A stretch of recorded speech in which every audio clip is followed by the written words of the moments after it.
Hello, once again. Today I'm going to introduce to you, but if you take a closer look at him, I think you can be able to do the link as to who he is. So he says he prefers to be called alumnus because he doesn't practice the engineering anymore, but we are going to delve much more into that in our conversation today. So this is alumnus engineer, I'll still add that, Kojo Addo-Kufour. He works with First National Bank. He's the head of mortgage and loan. He's held many portfolios. If you go onto his LinkedIn profile, you'll see.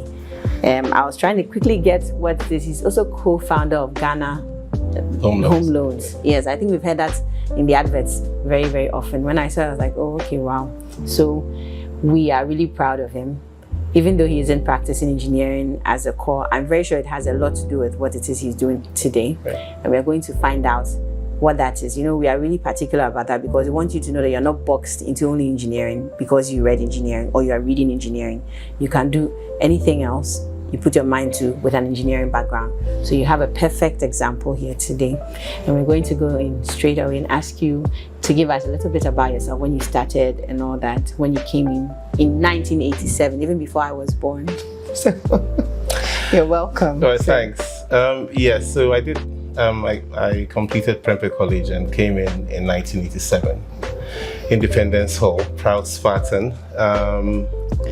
Agric Engineering 87, completed 91. Had a really good time. I was on campus much earlier on in the day, looking around, thinking if there was anything I didn't like about campus at the time, and I couldn't think of anything. We really had a good time, made some really good friends. Okay. Yeah, really good 4 years. Even when you were, was it the social life or was it when you were an engineering student, or both? I think both. I mean, the course itself was quite heavy. I mean, anybody who's done agric engineering will tell you lots of credit hours, but the social life made up for it. Just hanging around Porter's Lodge or the JCR, having a drink, catching up with friends. That was fun. Okay. And during your time, did you participate in any internships? Did you go anywhere? I didn't, and I find that amazing. We didn't have internships then. It wasn't quite structured like it is now. Oh, okay. What I did though was I joined ISEC, which was very unusual for an engineering student. ISEC is a business club that normally business school students join. I had a brother in Legon who was very active in ISEC, and I used to follow him around. They had an excellent social calendar, so whenever ISEC guys were in town, I'll tag along. And he got an internship to Nokia in Finland. Okay. And that's what made me take ISEC serious. So when I was graduating, I put in for the internship run, and I got matched to a company called Exxon Calgary in Canada. So I did the necessary paperwork and flew out to Exxon Calgary. I got to London, and they called me to say that I shouldn't come because they are going through a restructuring. Oh. There was a case called Exxon Valdez. One of their massive vessels had run aground, poured millions of gallons of oil into the sea somewhere, and they were being sued. So the company had all kinds of issues, and I don't think they had much time for an internship. So I was stuck in London, mid-flight to Canada, and I decided to drop anchor and see what I could do there. So that's where it started. Okay. Where was started? Your banking? Yeah, so I'm in London. This is 1991, early 92, and I applied for engineering jobs with my engineering degree, and I'm not making much progress. But what I used to do, I used to buy this paper called Financial Times, FT, and I'd go straight to the jobs column. And for me, it was all about the salary, right? I was looking at how much people were paid, and UK job adverts normally state the salary. Okay. And I realized all the interesting salaries were in financial services. Either they were accountants or investment banking or management consulting. And so I thought, okay, I need to head in that direction. That's where you choose to forget about. Yeah, and then it was a very easy decision from that point onwards. Yeah. But would you say that in any way, at least your engineering background has played into what it is you do today? Absolutely. I mean, one thing I credit the engineering degree with is math skills. I mean, the maths was really heavy. I mean, so it's funny when you interact with the younger generation, the least mathematical problem they reach for their calculators, but when you come through the program, your maths is really sharpened, and that helped me a lot because whenever it came to assessment tests and things, maths was never a problem. Yeah, the maths, they really beat the maths into you. So I think that I credit the course with. So can I find out again concerning what you did? You read agric engineering, yes. And you are at the moment into mortgages, loans. Yes. Yeah. So, and today too, actually, we were able to get a hold of him because he came to deliver a lecture, not to our department or our college, yeah. But he came to give back to the university, as we are asking a lot of you alumni to do. And I just want to know, so how does that practically relate to what you're doing? You are into mortgage, loans. Yeah. Do you think in any way, at any point in time, your agribusiness, no, I won't say, it's not agribusiness, agricultural engineering played any role, apart from the mathematics? Mathematics, analytical skills, you ask questions. But okay, so the journey from tech to financial services took a couple of detours. Okay. I did a master's in computer science at the University of London. I went on to do an MBA at Columbia University in New York. And so if engineering gave me maths, Columbia is finance. I mean, they are like really known for finance. It's easily one of the best in the world. And you meet people who really inspire you. So for me, that's when I really got into the finance thing, and in terms of skills and ways of looking at the world. So coming out of business school, I went into banking, mainstream banking. First, coming out of business school, I went into management consulting with KPMG Barron's, a company, emerging markets wing of KPMG. So that took me to, I was in Melbourne, I was in Indonesia, I was in Ecuador. I was moving around a fair bit. I initially liked the traveling, but later concluded I didn't like the traveling. So I moved back to London, got a job with an investment bank called Salomon Smith Barney. So Salomon Smith Barney is part of Citigroup. So that was hardcore investment banking, and so the engineering, math skills, and the finance all came together very nicely. So that's where I was, and then Citigroup, I moved to Nigeria with Citigroup. So I was in Lagos for a while. And then I met someone who my brother had referred me to, called Dominic. And so we used to hang out a lot. You know, he was doing private equity there in Lagos, and I was doing banking. And so we sit down and shoot the breeze and talk about ideas. And so one day we're having a drink in a bar somewhere, and he brings out a pen and paper and says, listen, what we really have to do is crack this mortgage thing. So we just started working on the business plan, and then we had another colleague in Ghana called Ellis, who used to run HFC's mortgage business at the time. So yeah, three of us came together, and that's how Ghana Home Loans was born. So it's kind of natural progression. But you find, in the end, it all comes together. All the skills, different skills you've acquired from different areas, if you were paying attention in class, it all comes together very nicely. But yeah, so whenever, in the current role, whenever they are talking about anything agric related or machinery related or engineering, I might not have the answer, but I know which questions to ask. Yeah. So in the end, it all comes together. Puts you up there above all the others.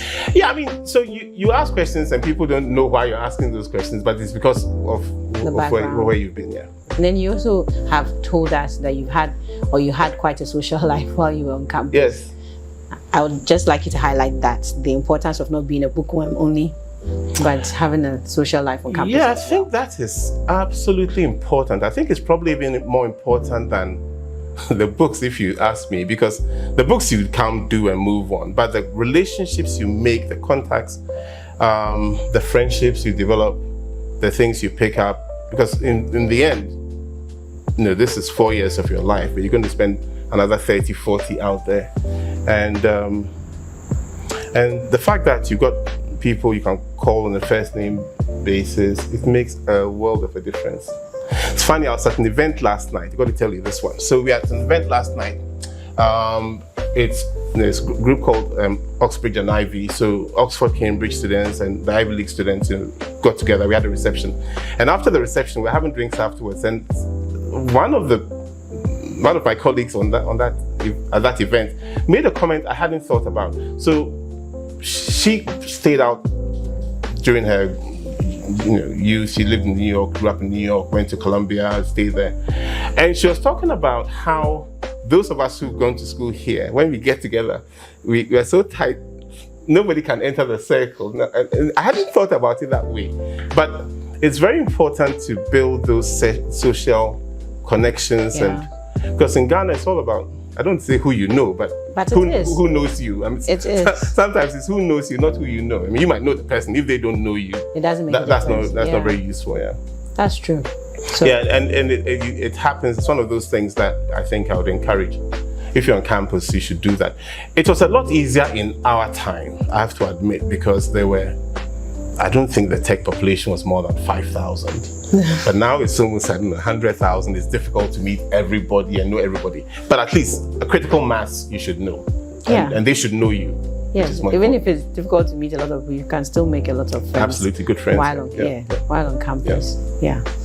So that's important information for you. Don't stick to your books. Absolutely. And also develop a hobby. So we had a magazine at Independent Soul called The Searchlight, and I was the whole editor. Okay. So I used to write articles, paste it on the board, casting aspersions on what people had been doing in other halls, etc. So we used to call this place Mecca. I don't know if they still call it Mecca, but it is. So on your way to Mecca, you pass through Independence Hall, under the bridge, and to Mecca. So they stop in front of Searchlight and read some of my handiwork, and sometimes they call you up to insult you, etc. But that's all fun. I mean, but you have to do something, develop a hobby, because you will finish school, you go for interviews, and they'll say, right, besides school, what were you doing? Yeah. What books have you read? What do you do for fun? And then you're seated and you have no answer. Yeah, and normally when I ask that question, they say, well, I read the Bible. I'm like, yeah, okay, we all read the Bible, but what else have you read besides that? What else have you excites done? you? Yeah. And I think it's very important that they build a life outside. Absolutely. That brings me to my next question. We're having a discussion today, and we were talking about these skills or an attitude that students ought to have. Yeah. And you've interviewed a number of people. Yeah. What are some of the things you actually look out for when it comes to employment? And you don't restrict yourselves to only finance at all. In fact, we recruit from anywhere. Yeah. So what do you look out for apart from their grades and all that? What do you look out for that they should be aware of and then work towards? So, unfortunately, first impressions count. So as you walk through the door, an impression is formed. So, and you want to make the right first impression. Your grooming, how you come out. So some people walk through the door and you think, thank you. Just say one sensible thing and we are done here. Some people too walk through the door and you think, Christ, this person, does he know he's coming for an interview? So appearance is very important. I think I know people don't place a premium on it, but it's very important. Appearance, how you come, the first impression when the person sees you. The grades are important, not that important, especially as far as we are concerned, because it's all about your personality, your communication skills, your curiosity levels, your, how you interact. You find the interviewer softens up, and it might be, unless there's a company policy which says you can't recruit someone who came out of the past, they warm up to you and they overlook all your other shortcomings. But I think it's all about the softer skills. Okay. Because especially in our line of work, I'm known for being a bit of a tough interviewer. I'm role playing. I'm pretending to be a tough customer, trying to provoke you to see how you respond, whether you maintain your composure, etc. And it's always a delight when you see people who have that. I mean, who are able to hold their ground. Yeah. They're not ruffled. They hold their ground. They come back and they can give you good on-the-spot responses. Yeah. So that, I think, either you have it or you need to learn, but you can't come out without it. Okay. You can't come out without it. How do you recommend we imbibe that into our students, engineering students? Right. I think first they should appreciate the importance of that. Because if they don't appreciate why you're telling them, they might not do anything about it. I mean, now you can go online and watch interview techniques on YouTube, etc. See how the professionals do it. Watch politicians being interviewed. I mean, if you want to see a classic, people who are really good at interviewing, the politicians do it best. And I think if you make a habit of doing that, you pick up some really good skills. But I mean, the person should appreciate why you're telling them to do that. And it's not because, I know people make a lot about lack of employment. Yes. But I can assure you, sometimes they're not even looking to recruit, but you see someone, you like them so much, you create something for them. If they show the right level of enthusiasm. And sometimes too, you have a role. You can interview 10 people. And you have no one to find. And you think, nah, forget it. We'll just find another way to do this. Because none of the people who come through really strike you. And I don't know, it's a tough assignment, but it has to be a continuous thing from first day saying, listen, guys, half of you are not here for, we were talking about it earlier at the presentation. Education, unfortunately, has become a bit of a conveyor belt for most people. You know, you start from KG, primary, secondary, university. So for most people, they are there because they finished 1 year and they got nudged into the year. But by the time they're coming out of university, unless they have a GPS system which says, okay, I'm coming out of university, this way is left, this way is right. Yeah, it gets very complicated very quickly. And I think you are the last chance they have to pick up those skills. Yeah, I mean, I'm sure you have a career guidance. At the university level, yes, we do. So I think it should be mandatory that people should go in there, mock interviews, you know. Just to have a fair idea of what's expected of them. And then to build those skills right from first year. Right. And if you really want to make it exciting, get alums to interview them, because then it's real. It's not as if they're not coming to see respectfully a lecturer interviewing them. Bring people from outside and give them good feedback. So when I went to grad school, we had something called executives in residence. And executives in residence were really senior people, really, really senior board chairmen, MDs, who had passed through the school. And they had offices and they come in once a month or so, so you book time to see them. And they go through your CV and they tell you what they think. You look at how they dress, how they wear their attire, and you're also concentrating yourself up. Yeah. So I think you might want to try some here, where you get people to spend time maybe once a month on rotation, right? Different people sitting in. And then they book. They book their time to at least go to get some real industry feedback. And take I found that really useful. I mean, you go through a couple of executives in residence and they point out how hollow your CV looks, and you go and correct your mistakes. Really good stuff. That's a very good idea. I think we'll work with that. Yeah. So on that note, I just want to find out from you, if you had it to do it over again, would you do engineering? Just really be honest. No. Okay, I didn't know that at the time. I probably would have done computer science. Okay. Yeah. But if I did computer science, it would be a toss-up between engineering and computer science. Okay. Yeah, I don't regret engineering at all. That's great. That's what we want to know. Yeah. Okay. And do you have anything else you'd want to advise the students and anyone else listening? And then before that, we would try to implement what you just suggested. Are you open to being one of those? Oh yeah, absolutely. Yeah. Happy to give you the design. I mean, happy to recommend friends who who are around. Also give us some of your time to come once in a while. Yeah, sure. Yeah, I do that for land economy, so of course I'll do it for engineering. Do it for us. Definitely. Absolutely. Yeah, this is my home. Yes, we are the reason you're an alumnus. Yes, exactly. So advice, I think it's, so sometimes we have a group of friends, old Prempeh people, we go around Legon for evening walks. Okay. And when you walk around the compound, you cannot help but conclude that, I'm going to get beaten for saying this, but I'll say it anyway.